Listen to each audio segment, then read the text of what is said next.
Coogs House, the Houston Cougars look to bounce back after a bad loss last weekend, but Central Florida in a special uniform led by a special defense looks to make sure that doesn't happen.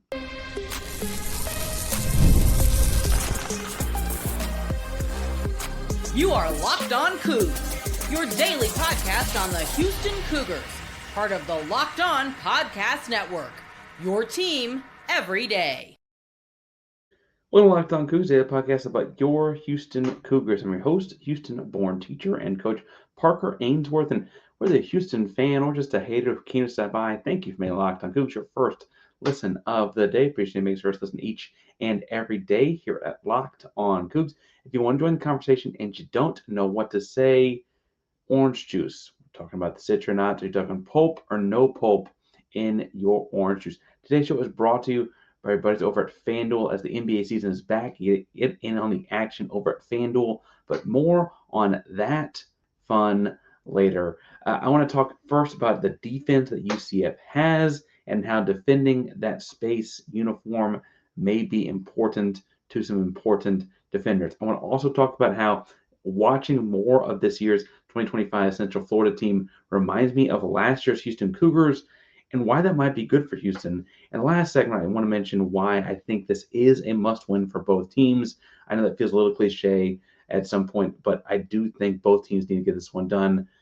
But before all of that, UCF is undefeated in space-themed games. They're wearing special space-themed uniforms for Space University this weekend. Now, while we've talked about building this up as a rival potentially multiple times, obviously, UCF is considered, they call themselves Space U because of the ties to NASA at their founding. University of Houston, Space City, or NASA and all that kind of stuff. So look at it, all that back and forth. Now, without diving back into the rivalry we've talked about that is, but isn't over and over and over again, I would point out that that undefeated notion for the citronauts, the combination of astronauts and citrus or oranges, is a real thing. It feels like when you talk to people at UCF, the more you talk to them about it. This year, defending that undefeated record with space uniforms at the Bounce House, which is also a tough place to play,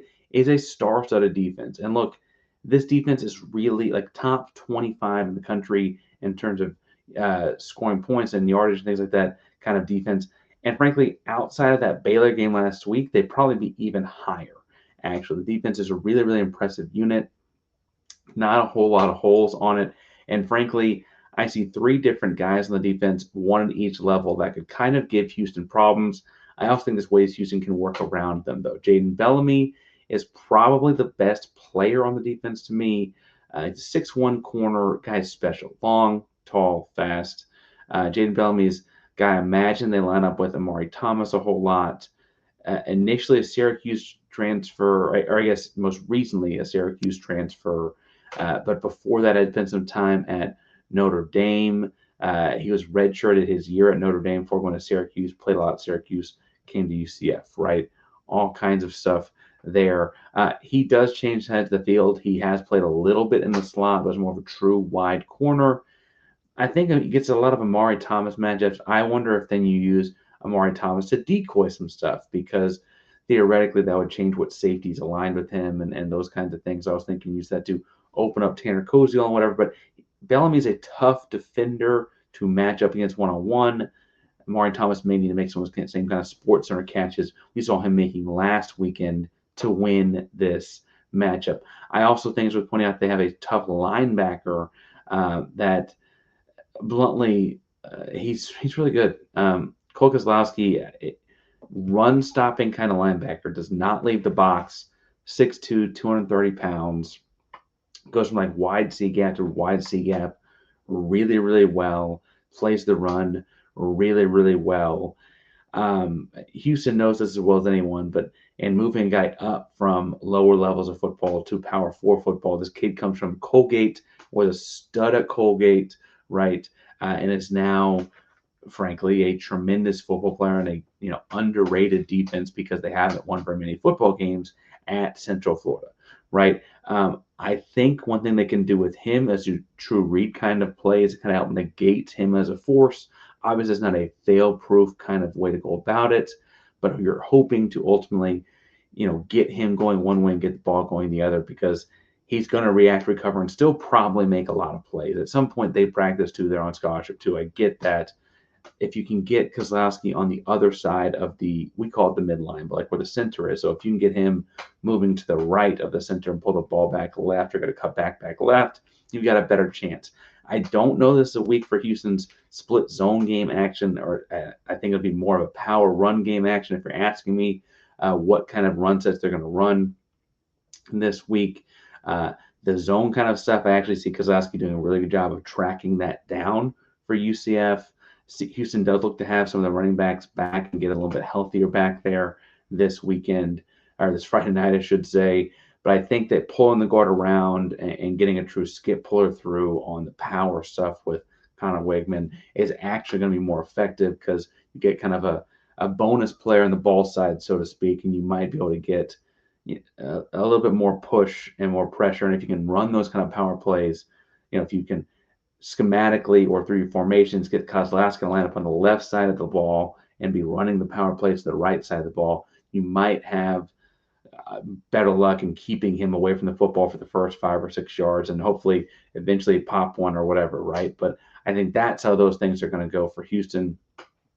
Perhaps the most dangerous player based on what Houston likes to do, though, is pass rusher MALACHI LAWRENCE. Now, MALACHI LAWRENCE is listed as a linebacker. In the last 2 games, I have not seen him play a coverage snap. Now, I watched every snap of everything with a fine-tooth comb. This is not Locked On UCF. Mike does a great job with that show. But I don't think he's listed as a linebacker. He's not filling and run. He's not doing a whole lot of dropbacks. This dude's a pass rusher. He's got 6 sacks in 8 games, 2 in each of the last 2 games. He flip sides the ball, uses his hands well, gets separation. And honestly, he's, because of what he does, the guy on their defense that worries me the most. Because Kozlowski, I think he can try and scheme and minimize. Jayden Bellamy may take away your number one, but Houston's got Tanner Koziol. They've got Kobe Young. They've got Harvey Broussard. They've got other wideouts and other pass catchers, right? MALACHI LAWRENCE is a harder matchup for Houston because, frankly, elite pass rushers have given Houston problems, even in their wins. And so finding ways to, shade his way, shift the slide protection one way, maybe read him a few times in your zone read kind of stuff to slow him down a little bit. Houston's going to be constantly doing things throughout the game to ultimately slow down MALACHI LAWRENCE in this one. Now, the PFF grades say he has not dropped back into pass coverage. And so maybe you can find some ways to, in shifting formations, force him to cover Dean Connors out of the backfield or get him uncomfortable too. And maybe that slows him down some way to alter what he wants to do, though, because if you just let him rush the passer, and even if you chip and you're suddenly breaking rules to attack him in a way that works in Central Florida's favor. Their defense is really good. It makes me feel like the over-under at FanDuel being 47.5 feels a little high because I do think that Houston scores some touchdowns in this game. I don't think it's the kind of game where you're going to see it, in the 30s. I said that before, I've been wrong. I just don't think Houston's scoring in the 30s on this defense this week, and this is going to be a game down in the low 20s. One of the teams may be in the teens, and I'm hoping the one of the 20s is Houston and one of the teens is UCF. But that defense at Central Florida is really, really strong and really, really stout, and kind of their calling card in a way that their record might not indicate. When you start looking at what they do well, that defense is the thing. Now, I want to talk about why that makes me think of last year's Houston team, and ultimately why I think that works out in a way that is favorable to the Houston Cougars. But before we get too far, today's show is brought to you by our buddies over at Supply House, because when the opening whistle blows on a new repair, you can get your crew moving forward with Supply House. Order today and see new parts on your doorstep tomorrow. Over 280,000 plumbing, HVAC, and electrical items from the most trusted brands in the business. Their real-time inventory and honest lead times keep you from punting projects, while their industry-leading customer service always has your blind side covered. As someone who's been a homeowner for a little over a year at this point, I cannot tell you how many times you got to go to supplyhouse.com, find ways to figure out, those fix-it repairs that you just don't know are coming until it's too late. Supply House gets you things last minute, very quickly. It helps a whole lot in those kind of sudden change to make a football term type of scenarios. Join the free Trade Master program today and score serious perks like priority shipping, lower prices, and dedicated support lines. Visit supplyhouse.com to sign up for free. Use promo code SHCollege5 for 5% off your first order. That's supplyhouse.com. Real people, real service. Parker Ainsworth, Locked On Coogs here. And I mentioned the first segment ad nauseum. I think that defense is really good at Central Florida. And this football team is sitting at 4 wins. They got 3 games left. They need 2 wins. Or I guess they got 4 games. I'm sorry. They got 4 games left. They need 2 wins in that 4-game stretch, counting the Houston game to get to bowl eligibility. That feels a lot like the 2024 Houston Cougars in and of themselves. But I would point out that there are other aspects of Central Florida that remind me of last year's Houston Cougar program. First year under a veteran head coach in Scott Frost.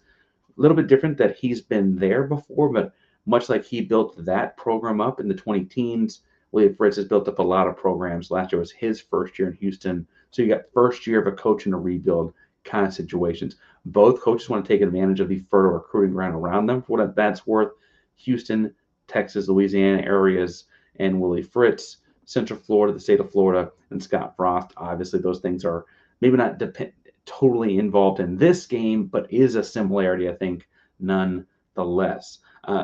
Listen, I think another big part of this is that they've been running the football well despite not the greatest PFF grades in the offensive lines, and we'll put that nicely. Now, Houston's offensive line gets a lot better between last year and this year if you look at those same kind of statistics and analytics. And frankly, there's been a dip in line play between health and the loss of offensive line coach at Central Florida this year. So obviously those make their own impacts. And I would point out, this is probably the time of the episode I'm supposed to give my condolences. There is no program that understands the pain of losing a coach midseason in such a tragic way, obviously more so than Houston, as of Kurt Hester having passed away just a little over a week ago at this point. Both programs feeling a lot of pain and emotion this season. Hearts go out to Central Florida, has go out to the football program there, and those linemen. I don't mean to say that's easy to play with. I will say, though, that they need some improvement. Like that's a weak point of that football team, even though they run the football fairly well. That, in circling back to being on topic, reminds me of last year's Houston Cougar football program, right? They found ways to run the ball really effectively. Rashawn Sanford, Zion Chris, whomever it was, even with offensive lines that struggled at times. There's a reason they brought in so many new offensive linemen, right, in the transfer portal at Houston.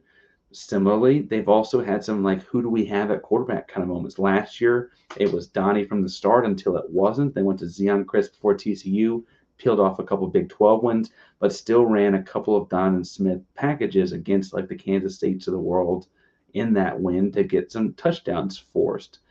UCF has, through injuries, kind of had to roll their own dice with a couple guys. It looks like Taven Jackson is going to be the starter this week. He was the backup in Indiana the last couple years.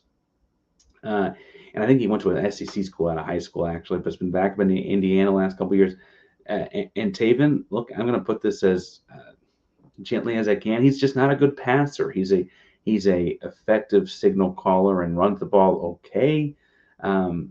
West Virginia, the West Virginia win for UCF, I should point out that's a West Virginia win, is the only FBS team that Taven Jackson's been over 60% completions on. He had exactly 60% different one, but only one he's been over 60% completions on this year was West Virginia. And had Houston not had their own turnover problems, I think we could see what that defense could have been like at West Virginia as well. Meanwhile, the defense, as stout as it is in terms of points scored, big scoring plays, explosives, etc., is more of the bend, don't break model. You saw it against even a strong Baylor quarterback last week. When they gave up 30 points, it was a lot of their own offense couldn't get out of the way in short fields and whatever, right? The Central Florida defense will give you a lot of yardage between the 25s. Their goal is to keep you out of the end zone. That feels weirdly similar to Houston last year and the analytically strong defense they had under defense coordinator Shield Wood at the time, right? Now, both teams have found more success at home. The 2025 Central Florida Knights are 4-1 this year at home, 0-4 on the road. 0-3 on the road, leading to that 500 record we mentioned. Last year's Houston Cougars are 3-3 at home, 1-5 on the road. So by season's end, you can see those splits shape out being similar, I guess I should say. With 4 games left last year, as they opened the segment with, Houston was pushing for bowl eligibility. They just beat number 17 in America, Kansas State. They had 4 games left, and they lost those last few to ultimately, fall to 4-8 when they were 4-4, right? They're 4-5. I'm sorry, so lost the last 3.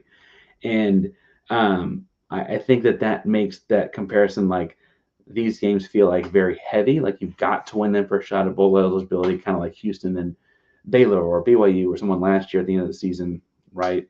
I would also say that in drawing similarities in general, Houston and Central Florida are the 2 youngest Power 4 programs in America in terms of having college athletics, or even being a university, right? And that does seem to be somewhat of a factor when you build traditions and build school spirit and build school culture and have a bunch of alumni donating money and all those, like, those kinds of barriers are similar between the two to whatever degree as well. Now, Parker, you just spent way too many minutes talking about how these 2 teams are like. What does that do with anything? What it has to do with is that Houston is seeing themselves this weekend in a lot of ways, and if anyone knows how to rise above that, you would think it'd be Willie Fritz. Willie Fritz is a very introspective coach, runs a very strong program, has built up lots of programs, right? He saw the flaws in that team last year. I think they see themselves, I would imagine they see themselves in a lot of ways against the Central Florida team this year. They've got a star linebacker coming up from a lower division of football, like Michael Batten for Houston last year, right? They've got a great corner. Well, Jeremiah Wilson last year for Houston, AJ Halsey, safety last year for Houston, right? They have a quarterback that has trouble throwing the football, but is an effective guy that can win you a handful of Big 12 football games, and Taven Jackson. Zion Chris won 3 Big 12 football games as a starter last year, right? These similarities cross over a lot. Both teams have a handful of running backs like to play. Sounds like Central Florida may get one of theirs back as well, more of their explosive running back type of guy. And so Houston's going to have, honestly, a chance to show that they're better than they were a year ago, because they're seeing a team that looks a lot like themselves from a year ago. This weekend, I think they know how to make sure that they can play a clean game, and they understand the value of stopping the run in a game like this. As you're playing that rebuilding program, they can, frankly, pull notes from themselves in last year's program as well. Last year's point in the program. I also would point out that as we are working towards the final segment about why this is a must-win game, one aspect of playing yourself from a year ago is that you understand, frankly, all of the value in each of those possessions. When you're playing that bend, don't break defense, you might be more likely to go for it on 4th and 2 at the 30, because you understand that offense isn't going to do a whole lot. You've seen it happen the other way around last year. You understand those gambles that teams took against you a year ago that worked out for them. You also understand kind of from what does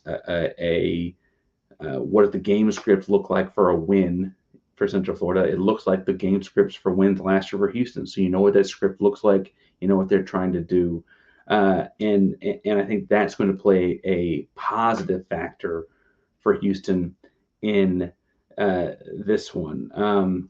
Now, I also would point out that, like, much like Houston is playing a version themselves from last year, they're also a team that has not lost a road game this year. And while Central Florida, UCF, has a very strong home atmosphere and has not lost with these space uniforms, this feels like unstoppable force and immovable object kind of physics problems, right?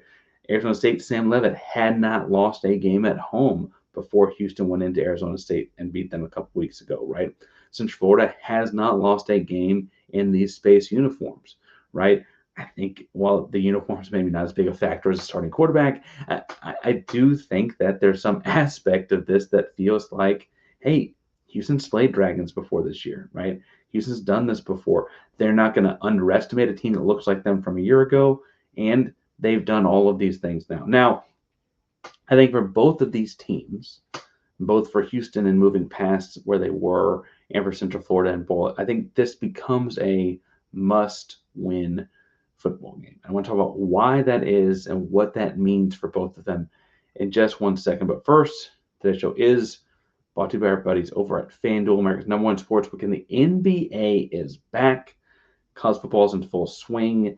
Pro football's in full swing. Hockey's back. College basketball. Everything is in and actionable at FanDuel. No better place to get in on that action. Even if you miss the start of a game and want to ride the hot hand, want to get in before the fourth quarter comeback hits, FanDuel has all the live bets on everything from who will score next to how that fourth quarter comeback goes. Plus, you can even combine your live bets to a same-game parlay for a shot at a bigger payout. It keeps every game more exciting, especially when your team is making their late push. Right now, FanDuel is giving new customers $300 in bonus bets if your first $5 bet hits. So head to FanDuel.com to sign up and play a game with FanDuel, official sports betting partner of the NBA. Park Rangers locked on Coogs here, and I think this is a must-win game for both UCF and Houston. Now, yes, it gets cliche to say that down the stretch of the season. Every team wants to win every game, Parker. You've argued every game is a must-win game. Yeah, I get that. This week is different, though. And for Central Florida, while this is not locked on UCF, I would point out that UCF has 4 games left. They play Houston, they play BYU, play Oklahoma State, and they play Texas Tech. They got 4 wins. They need 2 more to make a bowl. I ain't going to spoil the ending of this story, folks. They're not beating BYU or Tech. Probably beating Oklahoma State. This is their playoff game to make a bowl for them, right? Like that's what this is for UCF. That's pretty high stakes. It's at their house. It's a Friday night, all that kind of fun stuff. That will play a factor for them, right? For Houston is in bowls, right? They are sitting at 7-2, right? And frankly, had you told me at the start of the season you'd be heading to Orlando at 7-2, I'd been ecstatic. I wouldn't have thought, okay, you're playing with house money at that point. Your FanDuel win-loss was at 5.5. Most people said 6 wins was going to be a successful season. You've already got 7. All of that's true. All of that's valid. But then you play the season out, and you realize Houston's actually had a chance to do something even cooler and almost had it. Right now, before the West Virginia game, outside of Texas Tech, who's a top 10 college football playoff ranking team right now, you'd seen Houston play turnover-free football. They'd kept the ball in the right team's hands. Yeah, pick here, yeah, but they really had not turned the ball over a whole lot outside of that Tech game. And then West Virginia happens. Before the West Virginia game, outside of the Texas Tech game, again, a top 10 college football playoff ranked team right now, you'd seen Houston play relatively low penalty football. They had a handful of false starts here early or holding penalty there late or whatever, but by and large, compared to most Big 12 teams, they were not committing a lot of penalties. And then the West Virginia game happened, and you had a lot of penalties and false starts and all the things, right? Before the West Virginia football game, outside the Texas Tech game, again, a top 10 college football playoff ranked team at this point in the season, you'd seen Houston kind of out physical everyone they played, from Arizona to Arizona State even. I would say that they outlasted from a physical standpoint Oregon State. While they might have gotten punched in the mouth early, they threw the last punches late. All of those things for Houston were going in the physical direction where Houston was going to out physical teams. And then West Virginia hit them in the mouth, and they didn't hit back. And that didn't hit back hard enough. We'll put it there, right? And I say to say that coming out of West Virginia, coming out of the debacle that was that game, there's kind of 2 ways these last 3 games go for Houston, right? You got UCF, who came over for the American with you to the Big 12 at the same time. You've got Baylor, you've got TCU. And those are 2 Texas old Southwest Conference rivals and all that kind of fun stuff, right? Frankly, in your 2 years in the Big 12, you're 1-1 with Baylor and 1-1 with TCU, so you're kind of get a little rubber matchy feeling here for the third year in the conference, right? This season's going to kind of finish on 1 or 2 notes. That West Virginia game can be the one-off, the bad one. We had an emotional week after a traumatic incident with the Kurt Hester passing and all the emotions, the roller coaster that was, playing 11 a.m. the day after Halloween and can't gain one of the stands because all of that can be a singular thing, and you move past it. You go back to being the team you were, and you beat Central Florida. You knock them in the mouth. You play a more physical game, a low penalty game, and a low turnover-free kind of football game against Central Florida and get back on track. That can be isolating to what, like, just shrinking what that West Virginia game was. Or those same things creep in. You have trouble holding on to the football. You throw it to the wrong team one time. You get a couple false starts in the bounce house because the stadium's a little raucous. You get punched in the mouth by that defense or by those running backs they've got over there at Central Florida. And suddenly, that West Virginia game is not a one game, it's a start of something. And for Houston, they've got to make sure they contain the West Virginia game to 1 week. Football is a weird sport for a lot of reasons. It's a beautiful sport for a lot of reasons. It's a violent sport for so many obvious reasons, right? But one consistency amongst all of those different descriptions of football is that things spiral and snowball.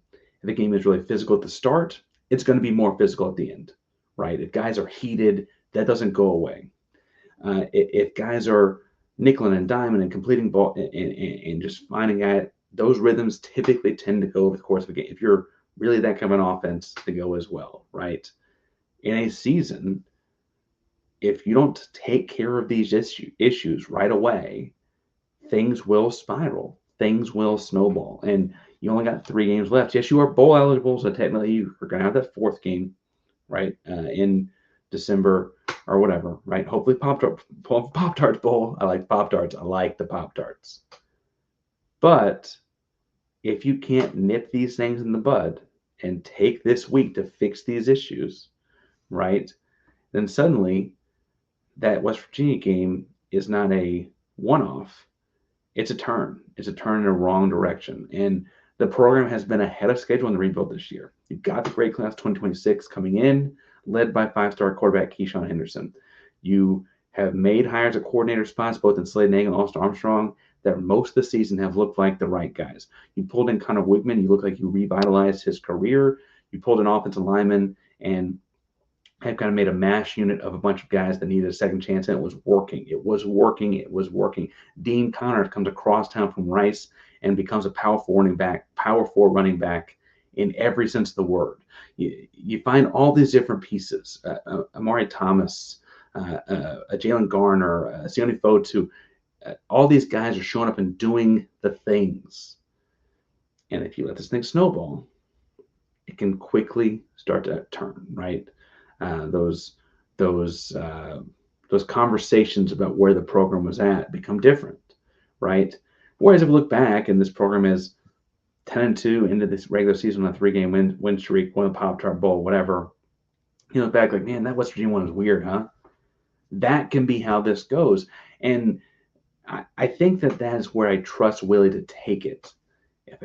If you're a gambler of sorts, I would trust Willie Fritz and the program to get this in that direction, frankly, because that West Virginia game was weird. It was, as far as the hours go, just under a week after a really challenging moment for the football program, top to bottom, and losing Kurt Hester. Like, the emotional roller coaster that week is hard to fathom if you're not in the inside of the program, right? The AP ranking and people talking about it nationally, it may have played a role. You got to ask the guys. I know I got comments, people mad at me because I commented that there was mentions of Willie Fritz for some of these coaching spots or whatever, and I was kind of like, I don't think that's going to happen. But the fact that even I was talking about him, I think they were like, people are talking about this too much or whatever, right? That may have been, I don't know. Again, I don't think those were ever very real, but that was my take then, and no one tuned to listen besides thumbnails. I think that if that's a factor, you can put that behind you.